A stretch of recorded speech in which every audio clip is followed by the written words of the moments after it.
Professor of Economics and Development, as well as Dr. XN Iraki, Senior Economist, as well as Honorable Sakwa Bunyasi, the Senior Economist and Legislator, joining us via Zoom, helping us take a look at some of the stories that are making headlines and analyze them. And we were on the subject of IEBC and it falling short of the targeted 6 million plus voters, new voters to be brought on board as we head towards the 2022 general election. On Dr. XN Iraki, we were on your point of view when you look at this situation and how the IEBC can maybe improve things in the next 1 week before the deadline. I think 1 or 2 weeks ago, we were on the same issue about the roll rate of voter registration. Yes. And that surprises me. My suggestion is that IEBC should borrow from, I don't know whether you smoke or whether you drink alcohol, but if you look at a cigarette packet and a beer bottle, it is written not suitable for those under 18. It's assumed that once you become 18, you are responsible, you can make own decisions, even for taking what is not good for your health. So maybe IEBC should follow the same example and keep on reminding the youth, the same way we are reminded about beer, the same way we are reminded about cigarette, that once you are 18, you can smoke or you can drink. So that by the time we become 18, we realize that we are now adults, we can vote, and we can determine the future of this country. So it surprises me when we keep on talking to adults, 18 and over, that they are supposed to register as voters. I know people can give excuses like COVID-19. They can say there has been COVID-19. We don't want to meet crowds. But I think that's just an excuse. So the main reason I think why we are not registering as voters is, one, we don't have anything big at stake. So the youth or the people who are not registered as voters don't see anything big about registering voters. There's nothing big politically or economically at stake.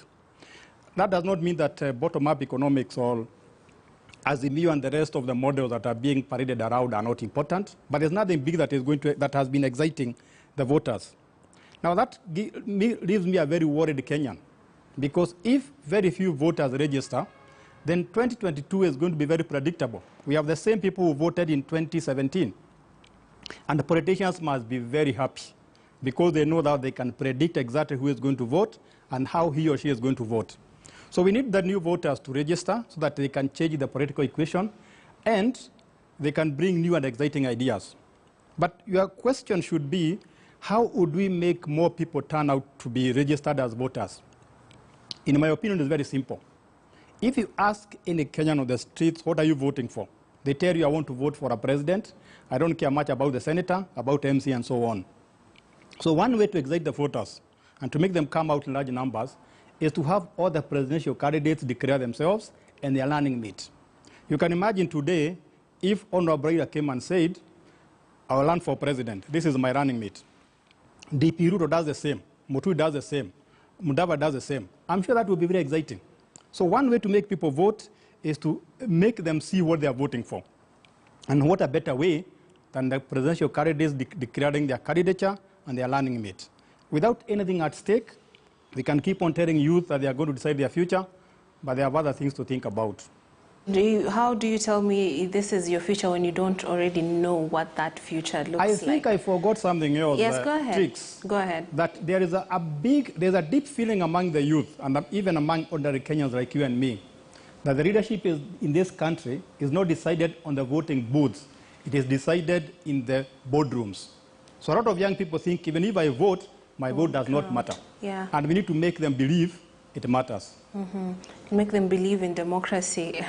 Well, 1 week seems like a short time to do all that, but hopefully something different happens that will make people throng for the registration and, of course, be a part of deciding their future.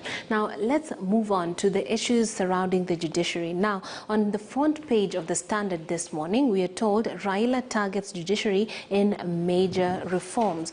Also on the front page of the Standard, we are told about the AG accusing judges of changing the constitution. In his case, Kihara raises 17 grounds of appeal, arguing that allowing the 6 judges to assume office by bypassing the president will create a constitutional crisis. Honorable Sakwa Bunyasi, do you agree with this assertion? No, I don't. I don't agree with the assertion, and I don't. It's very unfortunate that our politicians, getting out of their space and moving across some of the judiciary, essentially by intimidation or by judicial initiative that they might have through parliamentary legislative processes to realign the judiciary to their own ambition and their own comfort zones. That has happened particularly with President Uhuru just in the recent past. And it looks like the handshake partner is following in the same footstep. And it's very unfortunate. I think we should deal largely with the law as given. Not that if I don't like it, I'll get it changed. Say within this time and right now, it will operate in a framework that supports my own ambitions and desires. I think that is a real challenge that we have now. And that the Attorney General, I think, is always playing catch up. People have blamed him before, and even us laymen, layman, believes that if his advice to the president had been deep enough and broad enough and thinking enough, I think that there are many initiatives that he could have advised the president differently, including things around the BBI. And I don't think this particular Attorney General has really hit it yet. So I just think that he's not standing back to look at what the options are. I think he's saying things that will sound good to his boss. Of course, they're all appointed by the president. I think I'm not in the same wavelength with him on this one. And that is regarding the directive that was given by the courts. President Uhuru Kenyatta was given 14 days to make judicial appointments, and the decision was made by Justice Dulu Musyoka and Wakiaga. What do you make of this, Professor Mutisia? Is the president being forced or pushed in a particular direction, and do you believe that these judges are trying to change the constitution? That's a very good question, Trix, and I think it's important to look beyond the kind of sort of writings that we see in these newspapers. Number one is that we are too good in playing politics with everything that happens in this country. Now, when you look at what is happening between, of course, the AG, the former Prime Minister, and the presidency, is that, and of course the judiciary, is that everybody is trying to show the other how sort of independent and how powerful they are. There's a lot of competition, but a lot of politics. Yes. And I think we should sort of separate the driving of Kenya's socio-economic development or transformation from political shenanigans and political competitions. We do not want to see that, because this will not take us anywhere. Number two, as my colleague Mheshimiwa said, I do not believe on the assertions by the AG that the judges or the judiciary is trying to change that constitution. I think what they are fighting for is to have their colleagues on the table to continue delivering the mandate or the manifesto of the judiciary. And this is very important, because when you have lesser human resource who are supposed to deliver a certain mandate, and then, of course, what happens is that they will not be able to deliver given the shortage in human resource. And therefore, it is important that the presidency sort of clears this. And if they are not clearing the 6 judges, let them give an alternative so that the judiciary can continue doing their work. Absolutely. Number 3 is about what the former Prime Minister is saying. I mean, the promises of major reforms in the judiciary is something that also takes us back into history, that we've always talked about changing or reforming the judiciary. We have done this several times, and I think at some level we need to agree that we cannot keep on reforming systems in this country. But some of the promises that he's giving, for example, he says that he talks about the outcry about backlog in judiciary, and this is affecting land issues, and he was speaking to the Ma community. That was the target audience when it comes to his sentiments. These are things that are already in the works. So one would wonder, and particularly, and goes back to the issue why people might not be confident in even voting in these leaders again, because why didn't they push for these things while they were able to, or while they were in power? Because these are people who have been in power before. That's exactly the question. And I think, again, as I put it, the transformation of the judiciary is a process, and has been ongoing for the longest time possible, since, of course, the promulgation of the new constitution. And, the biggest issue, as I put it, was the case backlog that we have in the system. They, as the judiciary, do know that this must be done. But then when you have lesser number of judges in the system, then that tells you that you'll not be able to deliver based on what you are supposed to, the agenda that you have on the table. So always coming up with reform agenda on the same thing, it should not be the way to go. We should be asking ourselves, what are the issues that the judiciary is facing today? How can we make it better? What capacities do they need to build to ensure that they deliver within the time frame that they have? Mm-hmm. Now, because of the infights between the judiciary and, of course, the presidency, some of the things that we expect to see from the judiciary are not happening at the moment. Mm-hmm. But also on the other side, I think the narrative that the judiciary is very corrupt and are not able to deliver because they are bought by forces that are powerful than them, is something else that we should be worried about as Kenyans. And this is something that is true. I mean, you cannot say that justice is not being sort of redirected from the forces that be. And it's the same thing that we talked about the youth not registering. Because when you know that people are diverting the wishes of the people, and when you know that even if you do what you expect will not come out, then you recede and let the course take its way. Mm-hmm. Now, we do not want to get to that level, because when you look at Kenya as an economy, or Kenya as a political economy in the continent, or even on the planet, we are way ahead most other countries. Right. Now, we just need to push a little bit and ensure that everybody plays their role, not just playing politics, not just complaining, and not sitting out there trying to redirect things without making any concrete proposals, and also without aiding the implementation process of the kind of agenda that we have on the table. Absolutely. Also, Dr. Exeniraki, what's your take on this, the accusation that judges are trying to change the constitution, and if, by bypassing the president, this will create a constitutional crisis because the president was given 14 days to handle this matter? One of the things I've done lately as a citizen of this country is I've become more interested in legal issues than in the past. In fact, since the passage of 2010 Constitution, I nowadays follow legal issues more than in the past, because I've discovered that they affect me more than in the past.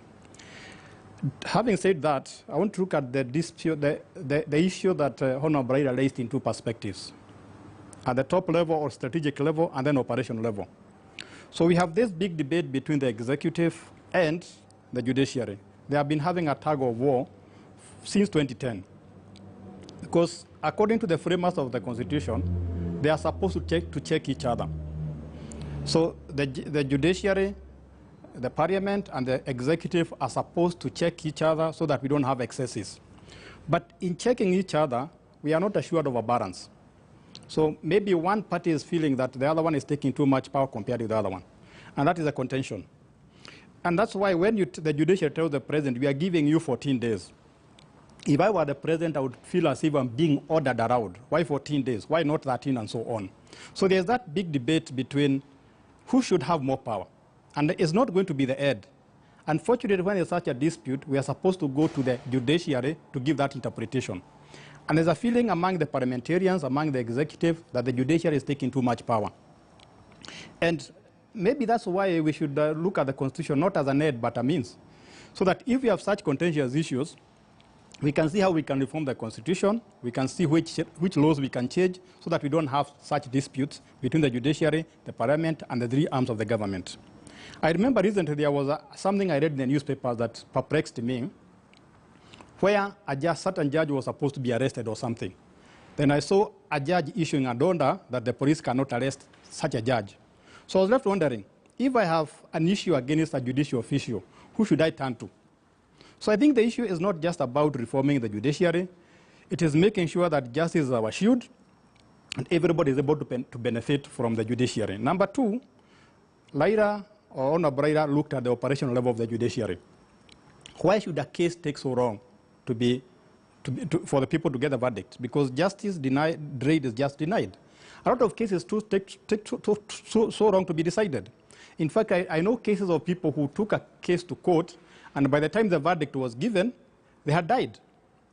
Or their children were the ones who are going to benefit or lose from that case. So I think there's an issue of, and I totally agree with the Honorable Braida, we should reform the judiciary so that a case takes as short as possible.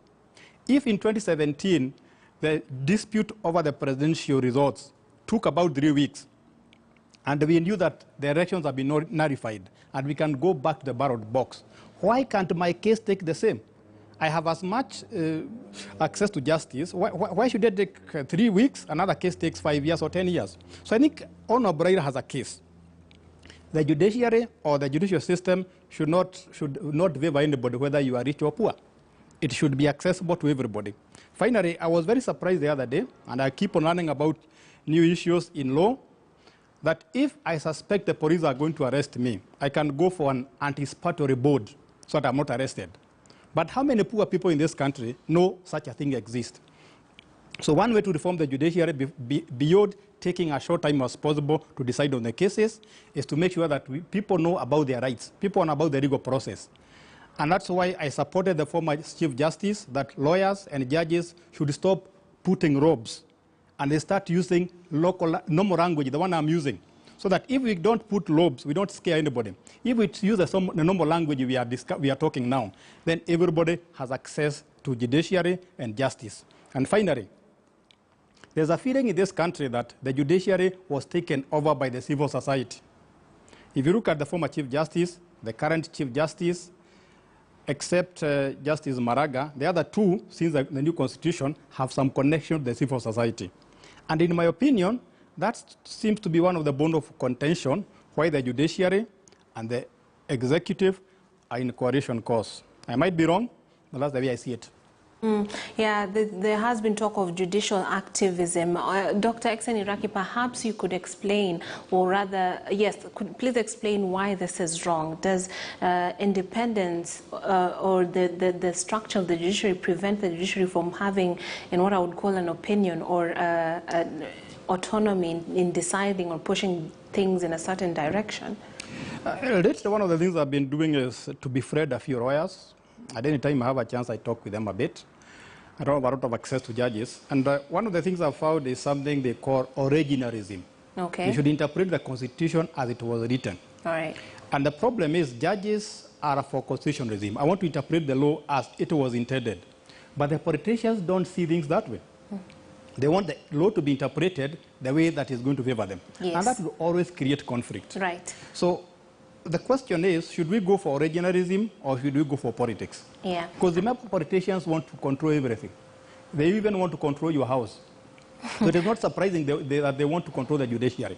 So I think as the country develops, as we become more open, I think those issues are going to be sorted out. Yeah. But I want justice for everybody, whether you are poor, whether you are rich, whether you are a politician, whether you're not a politician. Right. And judges can do that if they interpret the law as it is written, not the way people intended to be interpreted. Okay. Honorable Sakwa, being the politician on our panel this morning, what is your take on that, originalism as opposed to judicial activism? Because when you look at some of these things that they're asking for, that the delay in the appointment of the judges, this is something that the judiciary needs. And when it is not delivered, or when the questions when it comes to the character of these judges are not are not dealt with, they're not put in the open, then the judiciary feels backed into a corner.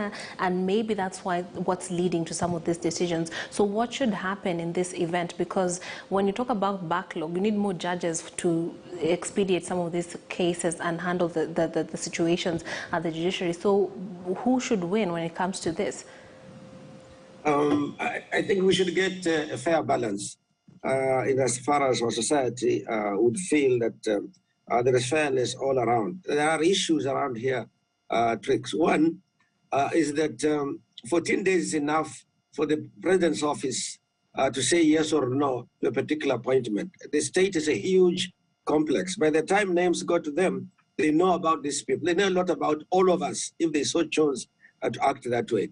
But I think it was a question of attempting to be superior to, or attempting one arm attempting to feel that they can actually get overall control. In this case, I think the executive is overreaching. For one, what they did is they cut back the judiciary budget very substantially. In that budget, there were programs for digitization so that judges, you see them, writing at high speed as people are talking, a very old-fashioned way. They don't even trust the audios and so on. But the computerizing and digitizing would have made processing much, much faster, both processing and summarizing and analyzing. It would be a lot easier. Two, the judiciary had a very elaborate program right from the time of the first Judge Mtunga after the 2010 Constitution, and followed also through with Maraga, to decentralize the judiciary so that these regional courts were moving more towards a high court in each county, so that these matters are closer to the people. You don't have to travel far, there'll be more officers to deal with. And thirdly, the issue of appointing of 41 judges was only one step in a series of additional expansions, of expansions to the judiciary, which would have expanded the human resource base, as my colleague has said a bit earlier. I think it is an activist fight as for who should be superior that's causing these problems. And the issue of positioning and originalism or rather of originalism versus activism is a matter of positioning. If you are in a corner in which you feel that judgments are being made that you do not agree with, you might feel, as has been said even by the Attorney General, that the judges are making it up as they go along. But I'm sure that if you talk to the judicial officers, they'll tell you, we are making decisions within the possibilities of the law. And if you're at one extreme end in which you are sitting and somebody's within the law, but at the other extreme, you might think that now those are activists that are outside of the legal framework. They are trying to make judgments on the basis of their political beliefs and so on. What I have seen, in fact, is that if people are respecting the fact that, say, the Constitution is supreme, and even though over time it can be changed, it cannot be changed on an everyday basis. When you are unhappy, you go and change it so that decisions can be made that you are happy with. You may not be there yourself, maybe a different person sitting. That's a continuous change that you cannot succeed to do. I think that Kenya had this progressive constitution if we had only learned to live with it. If we had only learned to allow its full implementation, we would have seen over time what it is that transcends our generations in a way that is hurting each generation going along. Then you might say, or maybe our constitution is way out of our generations would require. But we aren't there yet. In many cases, we are struggling with the whims, not of judicial officers or politicians, and sometimes the legislators, not as a legislative house, but as certain proponents within it, acting in consonance with the executive. So I think it's a manipulation, in my view. That is our biggest problem. I think if we learned, like we do in the Bible, to live within it and quit Christianity, for example, if you did not believe it, then maybe we would be better off. But as it is, each time anybody is unhappy, and particularly if you have resources, you want the law changed or you want the constitution amended. And we have seen that. Unfortunately, there has been some pushback fortunately by the judiciary playing the check and balance role on the check side of what they have done. It is true that it may take time to find a balance, but that's how nations live. That's how generations change. That will not be unique. That we've seen that in the US, for example, struggling now to change so they can get different shades of view incorporated in it. Because there comes a time when it may be too one-sided, as has been the case. And they're not seeking to change the judicial role, but simply saying, maybe if we have a broader spectrum of views on that bench, then we can trust that our current issues in which we differ may be looked at favorably by people on the bench who have a whole spectrum of views, and we should accept that. So the way I see it is that the originalism and the activism are just perspectives, depending on where one is sitting at the moment.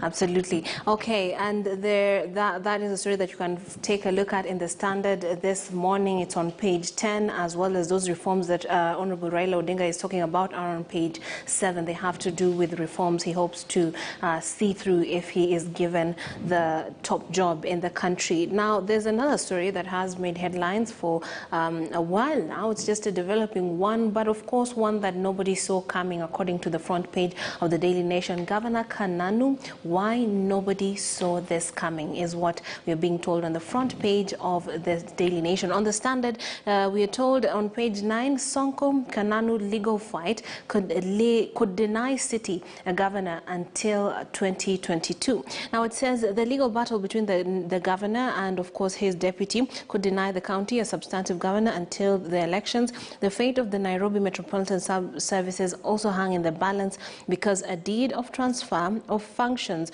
to the national government is expected to expire in March next year. It can only be extended by the substantive office holder with the backing of the county assembly. Now, with the general election 10 months away, Sonko's move to the Supreme Court to stop the swearing in of Ms. Kananu means that it has lifted the lid on a ploy, according to this article, to delay her ascension to power. What do you make of this, Professor? Thank you very much, Trix. Let me just start by pointing out that this takes back to the previous conversation about constitutional interpretation and, of course, the work of the judiciary, as well as the balance between the executive, the judiciary, and the legislative arm of the government.